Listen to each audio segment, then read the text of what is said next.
Hello, Hello. homeschoolers or people from Bryan's channel, wherever.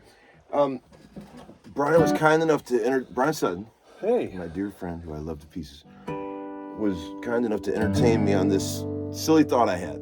Okay, we're on a lunch break. We only got 20 minutes? Sure. Okay. Don't wait on us. Yeah, don't wait on us. And I just wanted to see where his brain was at on this one little subject. Okay, I said, Bryan, what if I do this? What if I play a chord, let it ring, and then I go to another chord and let it ring? I'm not trying to play a song or a groove. And I just want you to show me the money notes in your head of the chord that I'm playing, the color notes that make it interesting when you're outlining, because people like to hear guitar players play over the changes and Sure. find the right notes. So start very simply, all right? I'm not even going to tell you the chords. You just hear it. Okay, F sharp. Yeah, where are you at there? What do you think? I mean, the major quality of it. Yes. Which is basically pentatonic. Yes. But the soul behind it, or that's 6 to 5. Yes, that's the soul. It's like it's tension. It's not really tension. Yeah. It's kind of happy tension. Okay, there's a million places we can go from there that would all be cool, but I'm just gonna try this one. Just.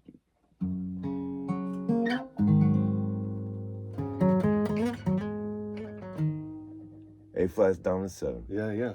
Where you at in your mind right there? Well, to me, it's like that sort of a classic country 1 to 2.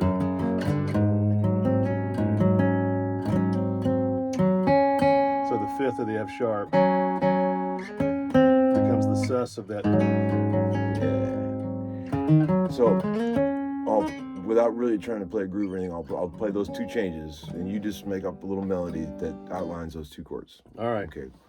1, 2, 3, 4. And change. Oh, that's the note.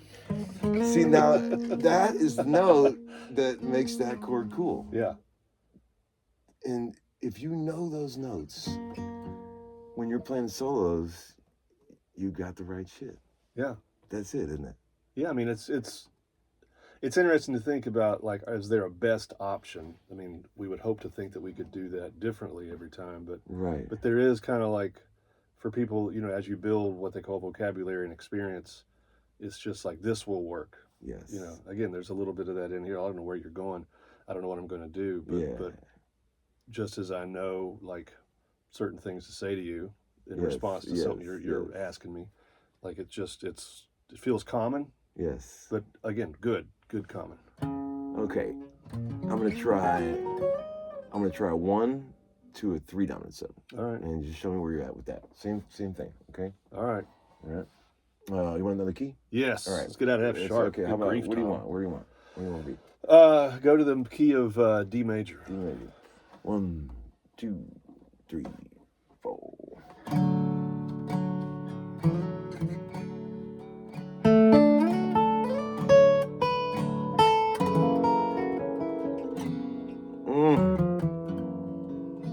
Okay, so let's talk about that. D major to F sharp dominant 7. Yeah. Where are you at there? I mean, it's always the third of that chord. Yes. And when I hear those, when I'm in tune.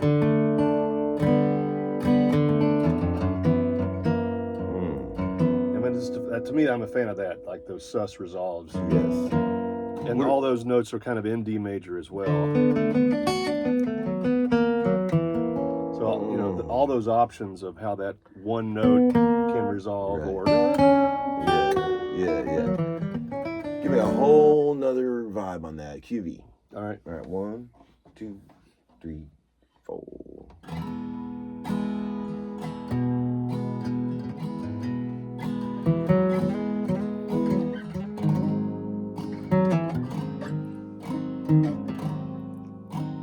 Okay, so you got that beautiful, using that G sharp as your common tone. Yeah. connecting those two chords. Let's do it one more time. 1, 2, 3, 4.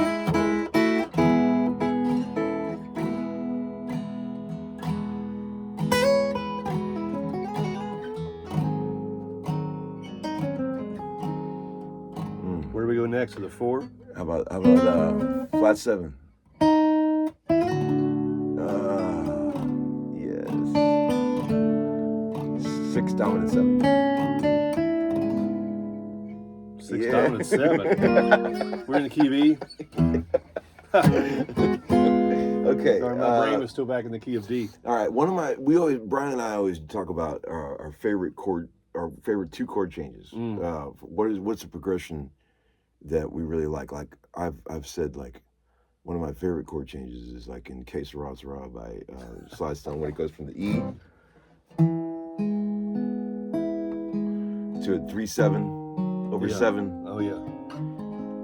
With the 7 in the bass. Oh, which one of your favorite changes? If we're like in the key of C. Yes, 2 dominant over 6. Oh God. And I'm always a fan of a 1 over 5. Oh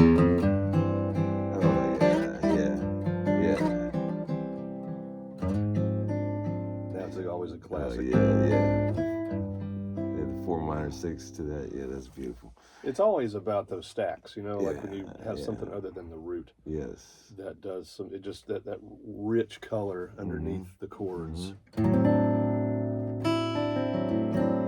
That's just a thing. That's beautiful, man. Like this you're thinking of that as like a 13 kind of? I just think of it like as a 2/9 over the 6.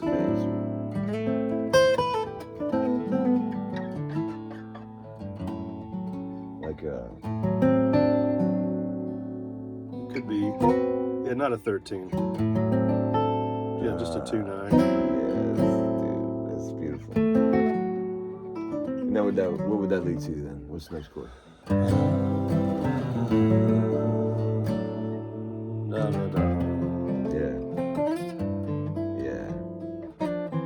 Yeah, man. Yes.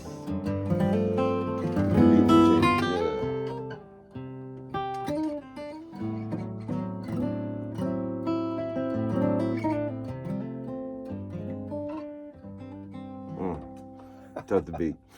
Anything you want to tell the guitar world out there that you've been thinking about lately? Yeah, you know what? It's the whole streaming improv thing. I'm just off of a tour with Bela Fleck and pals in Europe, and those shows. It's a marathon of soloing and improvisation, and long shows. Oh yeah, like 2.5 hour sets plus, and long. Like a lot of times in bluegrass, you kind of play your 2 A's and 2 B's or a verse of something, and then you're on. This is a little more extended kind of stuff, or just long form, and the sort of the commitment thing, and then the challenge to not think in the middle of a line or something like that. And had some successes and failures in the midst of that, of like just the experience of saying, all right, I'm literally just going to just try to let this happen and kind of just hang on for the ride.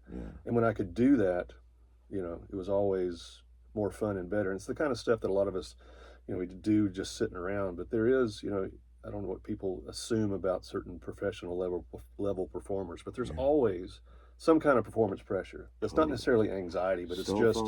It's going to end up on YouTube. Yeah, blow a solo. It has pressure that never used to be there. It's just consciousness. It's a relative consciousness, and that's such a challenge.